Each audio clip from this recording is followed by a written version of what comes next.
Hello everyone and welcome back. So in this video I wanted to show you how I model this Tuna Can and also how I did the rigging. So it's a simple exercise but it might have some challenges. So let's have a look on how we did this, on how I did this.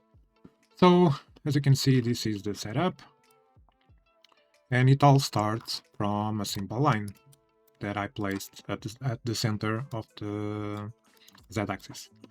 Then I did this sweep to create the cap.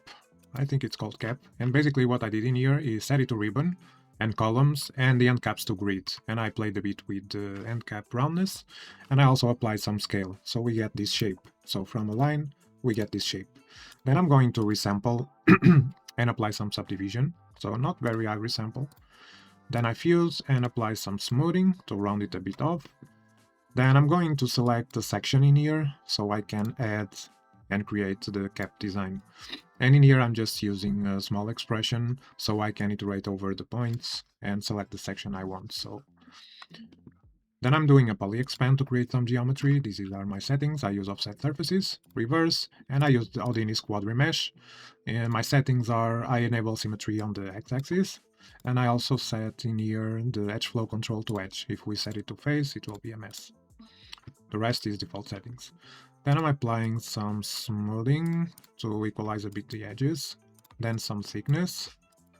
After that, some more smoothing, subdivide, and soften the normals. And that's my cap. Then I also created this part, the interior part, which is basically from the quad remesh. I created a group for the unshared edges and create one for each unshared edge, so 1, 2, and 3. And then I promote the respective group from a point to an edge group, polyfill, extract the patch, extrude it a bit in, or inset it I mean. Then I do a circle from edges on that theme group. Then extrude, blast, polyfill to have quads. You don't need to do that. Then just bevel it, extrude the outer edge. So when we apply some edge smoothness, edge smoothing, it doesn't it doesn't end up with some gaps in here. Without the extrusion, you can see we will have some gaps. So that's what I am doing in there. Then just transform it and match it to this part, to this lead. And the lead is an interesting approach because if we have a look, as you can see, we have this kind of staircase effect where we are creating all these levels. And the way I'm doing that is basically, so let me show you. I am creating this geometry, as you can see. This is the base geometry. So we will have this staircase effect, as I told you. And for that, I'm starting with a circle. Then I'm generating 10 points because I want 5 levels, and at each level, so let me show you something in here. So I want to create these. And what I need to manipulate is the position.y of the circles that I'm going to copy, and also the p-scale. And the rules are, for 0.0 and 0.1, we set the same y offset, same position.y. For 0.2 and 3, we also have the same, but we add 1, and so on. And for the p-scale, we skip the 0.0, and then we apply the same pattern to, so 0.1 and 0.2 have the same p-scale, and 0.3 and 0.4 have the same p-scale. And this ends up with this pattern. It's hard to see, but when we mesh it, it should look something like this. So we generate a bunch of 10 points because I want 5 levels, and then we create the offset. So first one is the position.y. So we divide the point, these are the point numbers as you can see, but right now they are only in the y. And we divide the point number by 2. So we get for each two numbers, we get 0, then 1, then 2. So that's our offset for the position.y. Then we just add some amplitude, the desired amplitude. Then for the p-scale, we do the same pattern with some scale, also to control the scale. But we offset 1, so we only start at 0.1 and 0.2. That's basically the result. And when we copy 2 points, we have these kind of concentric curves, but with enough geometry, so when we skin it, we create this pattern. So it's simple, but might be a bit hard to explain for me, but I think you get the idea. Then we smooth to get some slope, soften the normals. We group the center primitives because I don't want this triangle mesh. Then I take the opportunity to grab a boundary group from that selection, blast that group, then polyfill using that boundary group, I polyfill it with a quadrilateral grid, and that's my can top. And after that, I just do a bevel, a subdivision, soften, and create a name attribute. And that's our main parts. Then it comes to the rest of the body, and I'm gonna go pretty quickly with this. We start with the can top. So let me select this. Then we group the unshared, convert to line, and we adjust the scale for the sweep that I'm using. Let me see in here, a square tube.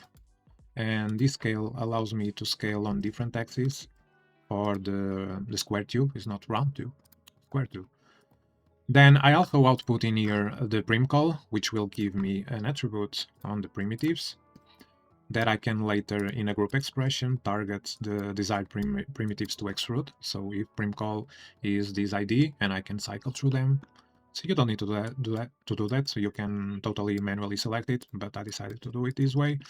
Then I extrude it and mirror, poly bevel, and subdivide. Then for the bottom part, I just take these poly extrudes, which I'm outputting the extrude front seam, which will have these lines in here, convert that to a line, which in this case we will have to sort by proximity to point, so the interior primitive is always 0, so I can blast it.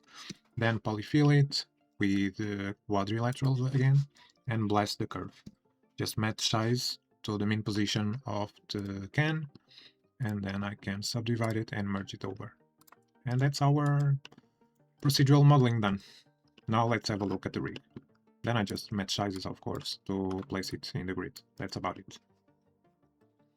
So now let's have a look at the rigging, and it's nothing too complicated. I shared this technique many times before.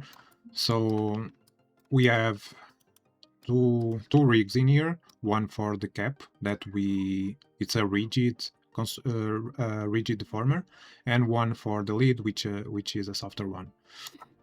That's not the technical name, but I'm trying here. So we start by merging over the lid and this interior part that will be attached to the lid, and in the other side we merge the cap. And for the cap is just maybe we have a look at the grid at the lid first. So from the lid I'm creating a line for the rig. So basically manipulating the positions of the bounding box min and max from the input one, and this goes to the input one, of course, and then just adding the point and adding a polyline between point 1 and point 2. Then I'm resampling quite a bit because it ended up working better with a high point count. This will be our capturing rig. I'm also reversing, so when I apply the deformation it goes from this side instead of the other one, as you can see, so that's just an easy fix. I'm reversing the winding order. Then I initialize the rig, so just initialize transforms and we have a name attribute. Then we capture by proximity. I use these settings. You have to play with the drop-off and the max point influence. And then we have the point deform, so for the bond deform. So for the bond deform, we connect the geometry to the first input, the rest skeleton or rest rig to the second input, as you can see. And for the third input, we deform. So let's have a look first at this one. So I have done this before. Basically, for this line, we are creating a curve view, so just a point attribute along the curve that starts from 0 and goes to 1. Then we create an angle, parameter for an angle. That's the amount of rotation we will do to the local transform. So basically, this amount of rotation. And I'm also adding some offsets, so it doesn't rotate all around. So I meant so as you can see, I just want to offset just the tip. I just want to rotate the tip, so that's why I'm doing these offsets. Then for the animation, I am fitting the time variable between 0.1 second and 0.35 seconds from 0 to 1. And then I remap so it's not so linear. So as you can see, it starts and goes and jumps right away to the final position. And I've done this plenty of times. Then we just rotate the angle and we multiply the animation. So we have the animation, of course. The animation is just a value that goes from 0 to 1. So we start at the rest position and then we animate it. We animate the angle along the time. And we rotate it around X because if we look at the transform, or local transform can be, as you can see, this is the X-axis and we want to rotate it around that axis. So that's basically it. And then we do the second animation. which is basically opening up the lid, and that's the exact same setup, but I'm just animating the offset in here just linearly and setting a small angle. So yeah, that's basically it, and we get this result, and I'm just inverting the sign of the angle because I want to go the other way around. And we can play with the angle to have more or less. And as you can see, I am entering some specific values on the offset, so we get this very smooth fall off on the offset. So from 1 to minus 0.2. So yeah, then it's just the bond deform, as I told you, and we get the animation. Now we need the cap to follow this animation, of course.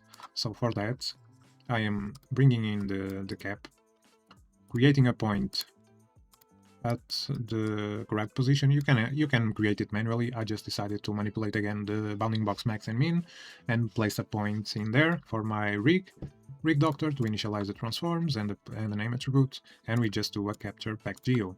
So we just connect the point to the geo. That's basically it, and we pack the input. Then we have this bound deform that is going, so this bound deform that is going to animate, and we are not rotating in here, we are taking the rotation from this rig in here. So basically I am loading the point transform, which is the world transform of the input one, which is this animated rig, and I'm grabbing the first point, so 0.0, and I want to grab the transform in there.